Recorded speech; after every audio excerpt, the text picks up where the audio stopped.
Hello student, welcome to Swati's classes. आज आपण बघूया 4th standard EVS 1 lesson number 20 I will be responsible and sensitive.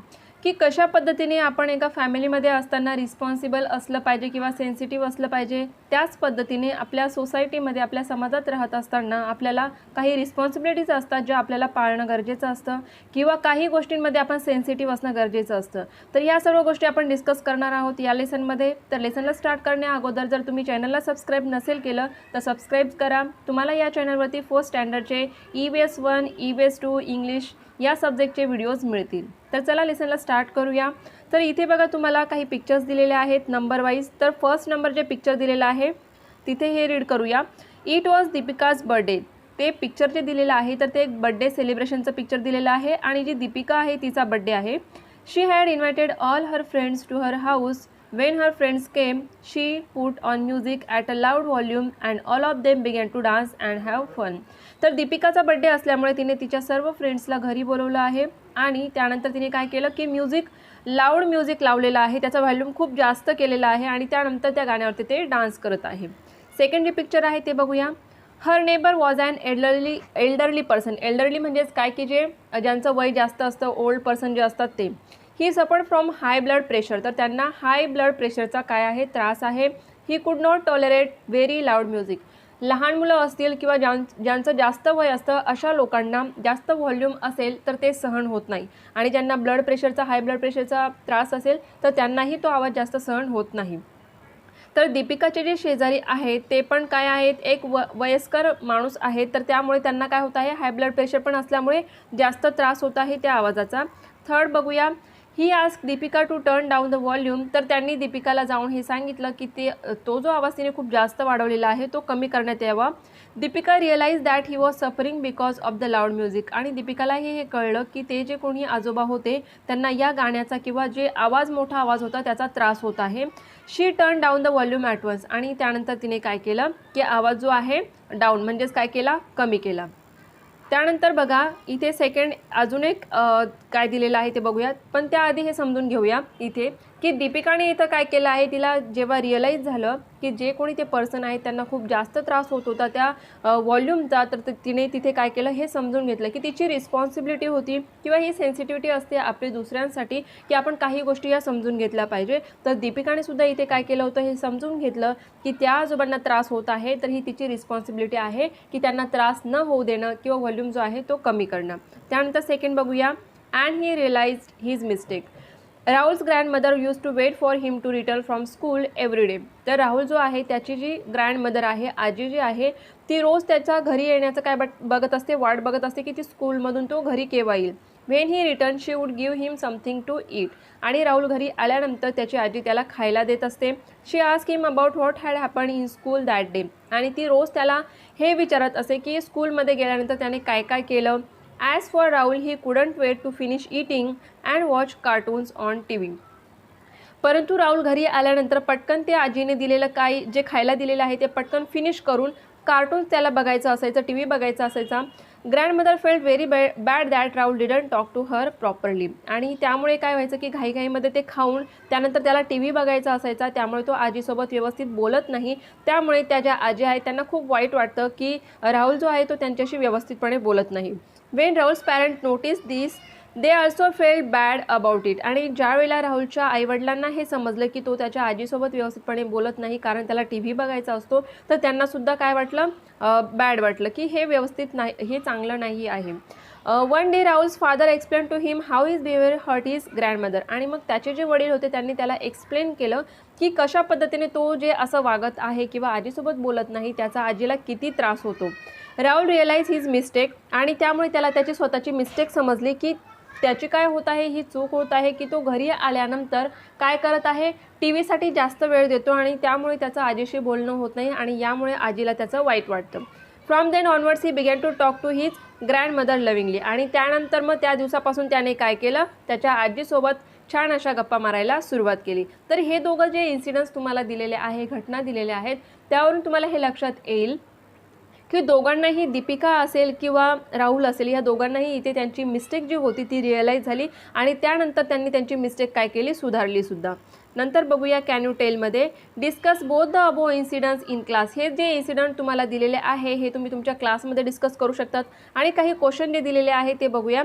Y was Rahul's and Deepika's behaviour wrong. त्या दोघांचंही behaviour wrong का होतं? कारण राहुलचं behaviour काय होतं, रॉंग का होतं? कारण तो घरी आल्यानंतर त्याच्या आजीसोबत बोलत नव्हता आणि त्यामुळे त्यांना ते वाईट वाटत होतं.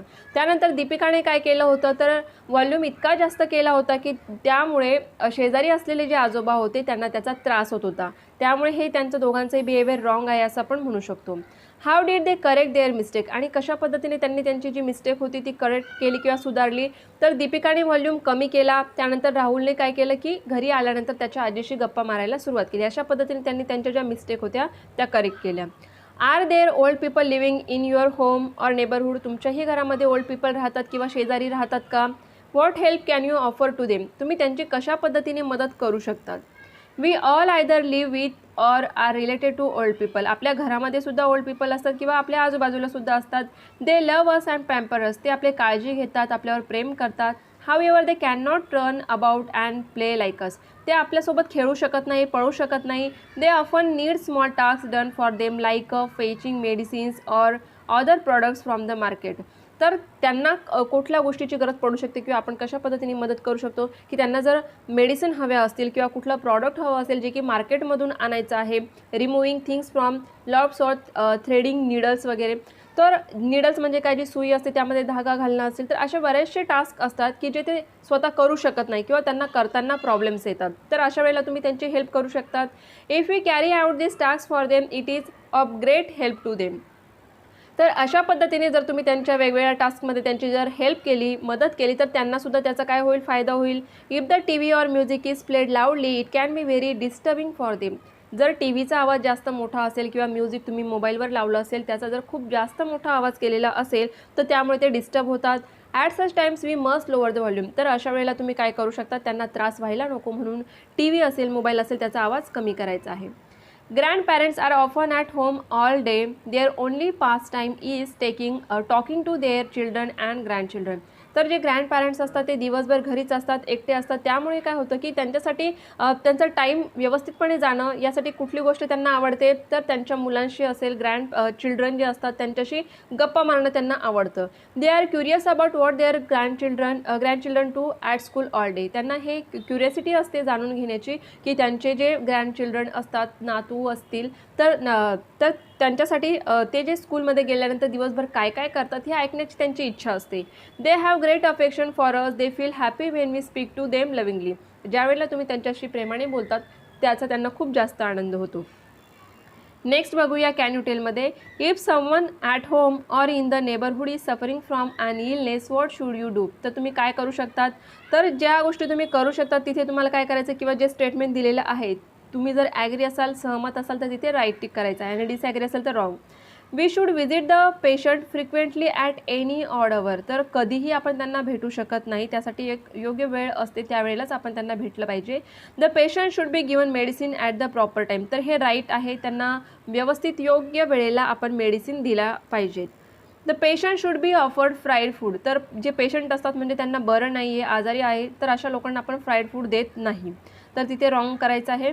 The patient should not be given unwanted advice. तर जे डॉक्टर ॲडवाईस देतात त्याच ॲडवाईसनुसार त्यांना मेडिसिन घेणं असेल किंवा कशा पद्धतीने काय करायचं हे डॉक्टर समजून सांगतात, त्यांच्या ॲडवाईस देतात, तर तिथे आपण अनवॉन्टेड ॲडवाईस द्यायच्या नाहीत. The patient must be given meals at the right time. त्यांचं जे मील म्हणजे काय, जेवण. तर त्यांना मेडिसिन घ्यायच्या असतील किंवा त्यांच्या अंगात ताकद येण्यासाठी त्यांना जेवणाच्या ज्या काही वेळा असतील त्या व्यवस्थितपणे पाळल्या पाहिजे, की सकाळचं जेवण असेल, दुपारचं असेल, रात्रीचं, ते योग्य वेळेला त्यांना दिलं गेलं पाहिजे. One can watch T V at a loud volume in a patients room. तर असं आपण करू शकत नाही, जे पेशंट असतात त्यांना याचा त्रास होऊ शकतो, त्यामुळे टी व्ही आपण बघायची नाही आहे किंवा जो व्हॉल्यूम असेल तो कमी ठेवायचा आहे. तर इथे काय येणार आहे, wrong. The patient must B bath only as per doctors order. की काही वेळेला पेशंटला जर फीवर असेल तर त्यावेळेला हे सांगितलं जातं की केव्हा आंघोळ करायची आहे किंवा केव्हा नाही करायची, तर ते डॉक्टर्सच्या ऑर्डरनुसारच करायला हवी. तर हे पण राईट येणार. Wien the patient is better medicine should be stop immediately without consulting the doctor. बऱ्याच वेळेला आपण 1-2 दिवसाचे मेडिसिन घेतल्यानंतर आपल्याला बरं वाटतं, पण डॉक्टर्स जे असतात त्यांचा कोर्स असतो 8 दिवस असेल 15 दिवस असेल, तो जो कोर्स आहे तो कम्प्लीटच करायचा असतो डॉक्टरच्या कन्सल्टिंगनी. म्हणजेच डॉक्टरनी ज्या वेळेपर्यंत तुम्हाला मेडिसिन घ्यायला सांगितल्या आहेत त्या घ्यायच्याच आहेत, आपल्या मनाने ते कधीही बंद करायच्या नाहीत. तर हे काय येणार? रॉंग. नेक्स्ट बघूया.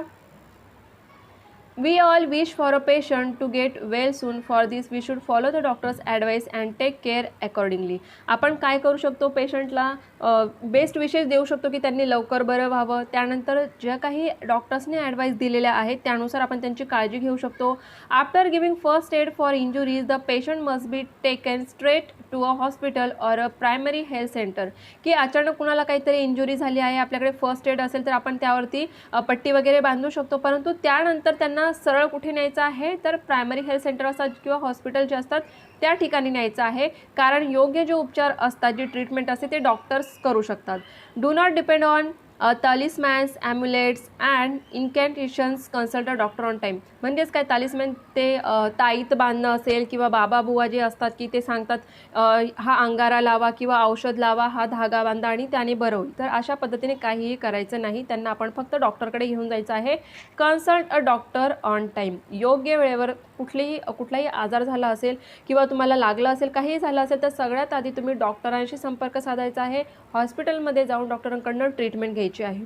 Responsibility towards people with special need. ज्यांना स्पेशल नीड्स असते किंवा गरज असते अशा लोकांसाठीच्या आपल्या रिस्पॉन्सिबिलिटीज काय असतात? Some people have physical handicap because of illness or accidents or they may be born with them. काही असे लोक असतात की जे फिजिकली हँडिकॅप असतात, जन्मताच पण असू शकतात किंवा काही आजार झाल्यामुळे असेल, ॲक्सिडेंटमुळे काय होऊ शकतं ते हँडिकॅप. म्हणजेच काय? अपंग आपण म्हणू शकतो की कोणाला पाय नसेल, हात नसेल, असे काही प्रॉब्लेम्स जे असतात. दे सफर many inconvenience and much discomfort at public places. तर त्यांना खूप सारे प्रॉब्लेम्स येतात पब्लिक प्लेसेसमध्ये जाण्यासाठी असेल, खूप डिस्कम्फर्ट ते फील करतात. That is why they are in need of special service and assistance. आणि त्यासाठी त्यांना स्पेशल सर्व्हिसची गरज असते. जसं की तुम्ही ट्रेनमध्ये बघितलं असेल की त्यांच्यासाठी एक वेगळा डबा असतो की ज्यामध्ये स्पेशल जे लोक असतात, अपंग लोक असतात, त्यांच्यासाठी वेगळ्या सीट्ससुद्धा अवेलेबल असतात. तसंच हॉस्पिटलमध्ये असेल स्पेशल जे काही पब्लिक सर्व्हिसेस असतात त्या ठिकाणी त्यांच्यासाठी स्पेशल काय असतात? रिझर्वेशन्स असतात. नेक्स्ट बघूया. डू यू नोमध्ये we have been successful in eradicating polio in our country. The world health organisation has praise India for this achievement. Since the campaign against polio was carried out with dedication over many years, the disease was eradicated म्हणजे काय? आता संपूर्णपणे तो नष्ट झालेला आहे polio. तर पोलिओमुळे काय व्हायचं की पायावरती जे काही लहान मुलं असायचे त्यांच्या पायावरती, हाडांवरती परिणाम व्हायचा आणि त्यामुळे त्यांना चालता येत नसे किंवा पाय त्यांचे अपंग व्हायचे. तर त्यामुळे पोलिओ तुम्ही सर्वांनी घेतला असेल, त्यामुळे तुम्हाला माहिती असेल की पोलिओ काय असतं. तर हे जे पोलिओ देण्याचं काम जे सुरू केलं होतं ते खूप आधीपासून हा प्रोग्राम स्टार्ट झाला होता आणि या कॅम्पेनमुळे आता आपल्या भारतातील जो काही पोलिओचा रोग होता तो आता जवळजवळ नष्ट झालेला आहे. व्हॉट इज द फ्रेज दो बूंद जिंदगी के रिलेटेड टू? तर तुम्ही ऐकलं असेल, ॲडव्हर्टाईज असतात बघा टी व्हीमध्ये, दो बूंद जिंदगी के. हे कशाशी रिलेटेड आहे? तर पोलिओशी रिलेटेड आहे. कारण ते 2 बूंद असतील, जे 2 ड्रॉप्स असतात ते खूप महत्त्वाचे असतात पोलिओचे, की त्यामुळे तुम्हाला पोलिओ होणार नाही. डू यू नोमध्ये बघूया. आणि कोणाला देतात? तर 0 to 5 इयर्सचे जे लहान मुलं असतात त्यांना ते दिलं जातं. नंतर बघूया. A robot taking care of patient. Nowadays in many hospital abroad robots are use for the service and aid of patients. बरेचसे असे ॲब्रॉडचे म्हणजे फॉरेन कंट्रीज आहेत की जिथे जे आजारी पेशंट्स जे असतात हॉस्पिटलमध्ये ॲडमिट केलेले त्यांना सर्व्हिस देण्यासाठी रोबोट्स असतात. Will it be fun to have robot work for you? हे खरंच तुम्हाला मजा वाटेल किंवा आनंद वाटेल का की तुम्हाला कोणीतरी रोबोट ट्रीट करत आहे? Or will it be boring with no other human beings present? की आजारी माणसं जे असतात ते ऑलरेडी फिजिकली आणि मेंटली काय असतात? परेशान असतात. त्यांना कोणाची तरी गरज असते की ह्युमन बिईंग्स असतील तर त्यांच्याशी ते बोलू शकतात, त्यावेळेला त्यांना थोडंसं बरं वाटू शकतं. परंतु जर रोबोट जर असतील तर ते त्यांच्यासाठी चांगलं असेल का? नाही. तर ते ऑब्व्हियसली काय होईल? बोरिंग होईल की दिवसभर त्यांच्यासाठी बोलण्यासाठीच कोणी अवेलेबल नसेल तर ऑब्व्हियसली ते त्या आजारातून लवकर बरे होणार नाही. नेक्स्ट बघूया. Divide all the students in class into 2 groups. Blindfold the students in group A but not those in group B. 2 group करायचे आहे, ए आणि बी. Pair of each student from group A with a student from group B. Each pair will go from the classroom to the main gate of the school. On reaching the gate, remove the blindfold and now blindfold the student from group B return to the classroom in the same pair. म्हणजेच काय, इथे काय करायचं आहे की ए आणि बी group केलेला आहे. एक मेंबर जो असणार आहे तो एचा असेल आणि दुसरा बीचा. त्यातील एका जे ग्रुपचा स्टुडंट असेल त्याला काय करायचं आहे, पट्टी बांधायची आहे आणि बी ग्रुपच्या मुलासोबत त्या ए ग्रुपच्या मुलाला काय करायचं आहे, पाठवायचं आहे गेटपर्यंत. त्यानंतर जे ब्लाइंडफोल्ड असेल, जी काही पट्टी असेल त्यांच्या डोळ्यावरची, ती पट्टी काढून घ्यायची आहे आणि त्यानंतर जो ब्लाइंडफोल्ड स्टुडंट असेल ज्याच्या डोळ्यावरती पट्टी होती त्याने तिथून काय करायचं आहे, परत यायचं आहे क्लासरूममध्ये. What difficulties did you face while walking blindfolded? जेव्हा तुमच्या डोळ्यावरती पट्टी बांधलेली असेल त्यावेळेला तुम्हाला कुठल्या डिफिकल्टीज आल्या असतील. ऑब्वियसली तुम्हाला हे कळणार नाही की तुम्हाला जायचं कुठे आहे किंवा तुमच्या रस्त्यामध्ये कुठली वस्तू ठेवलेली आहे.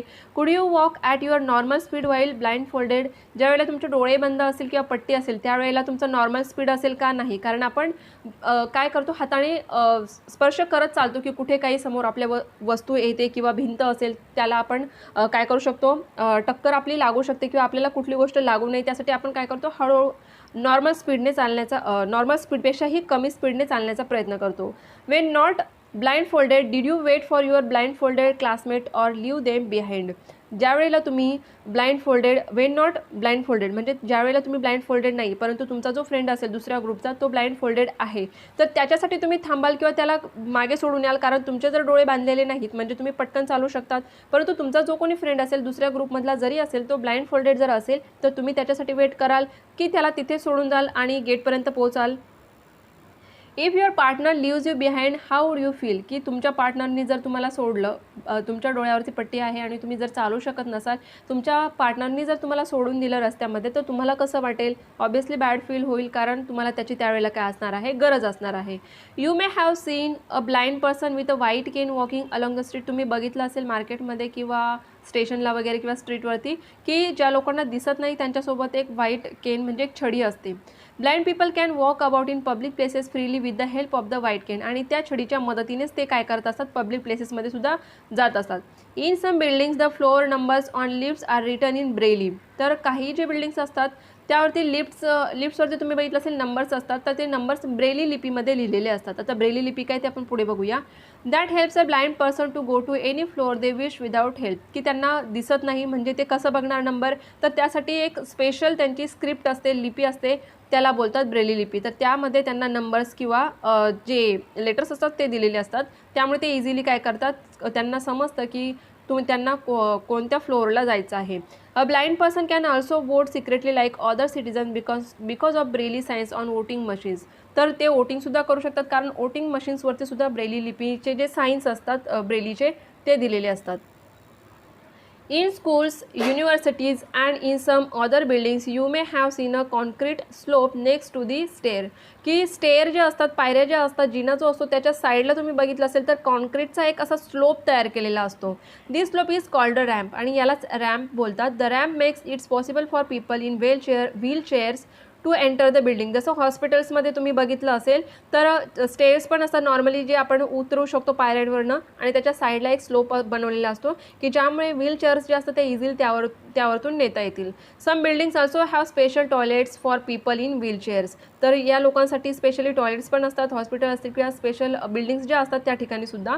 दिस facilities exist so that people with special needs can live their daily lives easily. तर त्यांची जी काही लाईफ आहेत, जे डेली रुटीन्स असतील किंवा ज्या त्यांच्या गरजा असतील त्या इझिली काय करू शकतात, त्या पुरवू शकतात किंवा ज्या फॅसिलिटीज असतील त्यांची ते हेल्प घेऊ शकतात. However these facilities are not available everywhere. परंतु ह्या सर्व फॅसिलिटीज सर्वच ठिकाणी अवेलेबल नसतात. We must treat people with special needs with care whether this facilities exist in public places or not. या सर्व फॅसिलिटीज असतील किंवा नसतील तरीसुद्धा आपण स्पेशल नीड असलेल्या लोकांची काळजी घ्यायची आहे किंवा त्यांची जर हेल्प तुम्हाला करता आली तर नक्कीच करायची आहे. Blind people can read and write by using their sense of touch. जे ब्लाइंड पीपल असतात त्यांचा सेन्स खूप चांगला असतो, म्हणजेच ते स्पर्शाने गोष्टी ओळखू शकतात. This system of writing is called Braille. आणि मग त्यांच्यासाठी एक लिपी बनवली गेली ज्याला ब्रेली लिपी असं म्हणतात. Braille character make use of raise dots created on a paper. ज्या पद्धतीने बघा एक पेपर तुम्ही घ्या आणि त्यावरती पेनने काय करायचं आहे, होल बनवायचे आहेत आणि त्यानंतर ते होल बनल्यानंतर त्याच्यावर तुम्ही जर हात फिरवला तर ते बघा आपल्याला टच करताना फील होतं. की कशा पद्धतीने जे डॉट्स वरती आलेले आहेत, तर त्याच पद्धतीने ब्रेली जे कॅरेक्टर्स असतील, ब्रेली लिपीचे जे कॅरेक्टर आहेत ते बनवलेले आहेत. रेज डॉट्स म्हणजे असे उंच असे डॉट्स असतात की ज्यामुळे तुम्ही त्याला टच केलं तर ते फील करू शकतात. Each character has a fix number and arrangement of dots. ते डॉट्स जे असतात त्यांचं असं पर्टिक्युलर अरेंजमेंट केलेलं असतं फिक्स, की ज्यामुळे त्यांना ते लेटर्स असतील, नंबर्स असतील ते इझिली कळतात. अ blind person can read the paper bye feeling these raise dots. तर ते कशा पद्धतीने रीड करू शकतात, त्यांना दिसत नाही परंतु त्यांचा टच, जो सेन्स ऑफ टच असतो, हाताने टच केल्यानंतर ज्या काही सेन्स होतात ते त्यांचे खूप चांगले असतात. त्यामुळे जे रेस्ड डॉट्स असतात त्यांना टच करून किंवा स्पर्श करून त्यांना समजतं की ही कुठल्या पद्धतीचे लेटर्स आहे किंवा ते रीड करू शकतात. However all of the books written in ordinary script are not available in Braille. सर्वच बुक्स अवेलेबल नाहीत परंतु काही बुक्स जे आहेत ते ब्रेलीमध्ये त्यांना अवेलेबल करून दिलेले आहेत. Blind person can listen to the stories if they are read out. तर ते काय करू शकतात, ऐकू शकतात. ज्या स्टोरीज वगैरे असतील तर लिसनिंग स्किल पण त्यांचं चांगलं असतं तर ते ऐकूनही शिकू शकतात. जसं इथे बघा तुम्हाला 2 पिक्चर्स दिलेले आहेत की ब्लाइंड पीपल असल्यामुळे त्यांना ब्लाइंड पर्सन जर असेल तर त्याला डायरेक्टली रीड करता येणार नाही, परंतु कोणी जर रीड करत असेल तर ते ऐकू शकतात. त्यानंतर सेकंड पिक्चरमध्ये बघा की व्हीलचेअरवर बसलेला मुलगा आहे तर त्याच्यासोबत दुसरा मुलगा काय करत आहे, खेळत आहे. तर तुम्ही अशा पद्धतीने त्यांची मदत करू शकतात. Write your name using the Braille characters given below. Tell us your friend's name using the sign in the sign language. तर इथे तुम्हाला ब्रेली लिपी कशा पद्धतीने असते किंवा जे डॉट्स असतात ते डॉट्सचे अरेंजमेंट कसे असते ते इथे दिलेलं आहे. बघा द ब्रेली अल्फाबेट्स, तर A to Z पर्यंत कशा पद्धतीने त्यांनी अरेंजमेंट केलेले आहे. तर तुमचं जे नाव असेल ते लेटर इथून घ्यायचे आहे आणि त्या पद्धतीने अरेंजमेंट करून तुम्ही तुमच्या नावाची स्पेलिंग ब्रेली लिपीमध्ये लिहू शकता. त्यानंतर नंबर्ससुद्धा दिलेले आहे. तर हे सर्व जे स्क्रिप्ट आहे किंवा ही अरेंजमेंट जी असते ते यूज करून ते काय करत असतात, ब्रेली लिपी शिकतात आणि त्यानंतर मग रीडिंग रायटिंगही हळूहळू ते शिकायला लागतात. त्यानंतर इथे साईन लँग्वेज आहे. आता बघा ज्यांना ऐकू येत नसेल तर अशा लोकांसाठी ही साईन वापरली जाते. कशा पद्धतीने हाताचे वेगवेगळे शेप्स बनवून किंवा साईन्स बनवून की एसाठी कुठलं साईन आहे, बीसाठी कुठलं आहे, सीसाठी बघा इथे A to Z पर्यंत तुम्हाला दिलेलं आहे. तर ही साइन लँग्वेज वापरून सुद्धा ज्यांना ऐकायला येत नाही अशा लोकांसाठी वापरली जाते. People who can not hear use sign language. त्यांना ऐकायला येत नाही त्यामुळे आपण कितीही बोलू तर त्यांना शब्द कळतील का, नाही. तर अशा पण त्यांना दिसत असेल तर त्यावेळेला हे साइन यूज करून त्यांच्याशी कम्युनिकेशन केलं जातं किंवा त्यांना जर A to Z लेटर्स शिकवायचे असेल, रीडिंग रायटिंग शिकवायची असेल तर ते अशा पद्धतीने शिकवली जाते. They are also taught how to lip read to follow what other people are saying. किंवा लिप रीडिंग म्हणजे समोरची व्यक्ती जर बोलत असेल तर ती ओठांची होणारी जी हालचाल आहे त्यावरून सुद्धा त्यांना कळतं की ते काय बोलत आहे. They can follow other people speech if they speak slowly and clearly. जर समोरची व्यक्ती बोलणारी स्लोली बोलत असेल आणि क्लिअरली वर्ड्स बोलत असेल तर ते सुद्धा त्यांना काय होतं, अंडरस्टँड होतं. Special sign news programmes are broadcast on television for people who can not hear. तर तुम्ही बघितलं असेल बऱ्याचशा अशा न्यूज पण असतात की ज्यामध्ये न्यूज चालू असतात, आवाज येत असतो आणि साइन लँग्वेज करून ते दाखवतात. त्यानंतर नेक्स्ट बघूया डू यू नोमध्ये. Sudha Chandran is an expert Bharatanatyam dancer. She lost a leg in an accident. However, even with the artificial leg, she continues to dance and act with a great determination. तर सुधा चंद्रन ह्या ॲक्टरसुद्धा आहे आणि डान्सरसुद्धा, भरतनाट्यम डान्सरमध्ये एक्सपर्ट आहेत. तर तुम्ही T व्हीमध्ये सुद्धा त्यांना बघितलं असेल. तर त्यांचा एक जो पाय आहे तो ॲक्सिडेंटमध्ये गेला, त्यामुळे आर्टिफिशियल लेग म्हणजेच काय की कृत्रिम बनवलेला, नकली बनवलेला पाय लावून त्या काय करतात, डान्स करतात. Ravindra Jain is blind. He has composed music for many movies and television programs. He has also received many awards for his music. तर रवींद्र जैन जे आहेत ते ब्लाइंड म्हणजे त्यांना दिसत नाही, परंतु तरीसुद्धा म्युझिक कंपोजर ते आहेत आणि बऱ्याचशा मूवीजचं त्यांनी काय केलं आहे, म्युझिक दिलेलं आहे टेलिव्हिजन प्रोग्रामसाठी सुद्धा. तर अशा पद्धतीने जर काही लोकांमध्ये कमी असेल फिजिकली तरीसुद्धा ते काय होऊ शकतात, कुठल्याही गोष्टीमध्ये एक्सपर्ट बनू शकतात. Sharad Gaikwad is disabled in one hand. However, he has made the country famous worldwide in swimming competition. तर इथे बघा की जे नाव दिलेलं आहे तर त्यांना एक हात नसून सुद्धा ते काय करतात, स्विमिंग करतात आणि त्यामध्ये त्यांनी काय केलं आहे, आपल्या देशासाठी मिळवून काहीतरी जे काही असेल त्या ठिकाणी बक्षीस म्हणू शकतो आपण, ते मिळवून दिलेलं आहे. तर अशा पद्धतीने त्या लोकांनी आपले जे काही फिजिकल प्रॉब्लेम्स होते त्यावरती ओव्हरकम करून काय केलं आहे, या गोष्टी मिळवलेल्या आहेत. व्हॉट वी हॅव लर्न, तर या लेसनमध्ये आपण काय शिकलो, being sensitive is understanding the difficulties of the people in your family and locality and helping them Wien needed. की आपण जर सेन्सिटिव्ह आहोत, आपण इमोशनल असतो, आपल्याला सेन्सिटिव्ह आपण असतो, तर त्यामुळे आपल्याला हे कळतं की आपल्यामुळे जर कोणाला काही त्रास होत असेल तर त्यावेळेला आपण हे समजून घेतलं पाहिजे, अंडरस्टँड केलं पाहिजे आणि ज्या काही डिफिकल्टीज आपल्यामुळे लोकांना होत असतील त्या आपल्या मिस्टेक्स आपण काय केल्या पाहिजे, करेक्ट केल्या पाहिजे, सुधारल्या पाहिजे. We must treat old people, patients and those with special needs with care and respect. Old people असतील, पेशंट्स असतील किंवा स्पेशल नीड असणारे जे लोक असतील त्यांना आपण नेहमी रिस्पेक्ट केला पाहिजे आणि त्यांची हेल्प केली पाहिजे.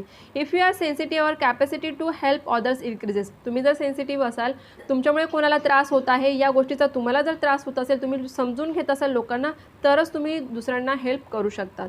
तर अशा पद्धतीने तुम्हाला एक छोटासा लेसन दिलेला आहे. आय होप तुम्हाला व्यवस्थितपणे समजला असेल आणि व्हिडिओ जर आवडला असेल तर व्हिडिओला लाईक करा. चॅनलला सबस्क्राईब केला नसेल तर सबस्क्राईब जरूर करा.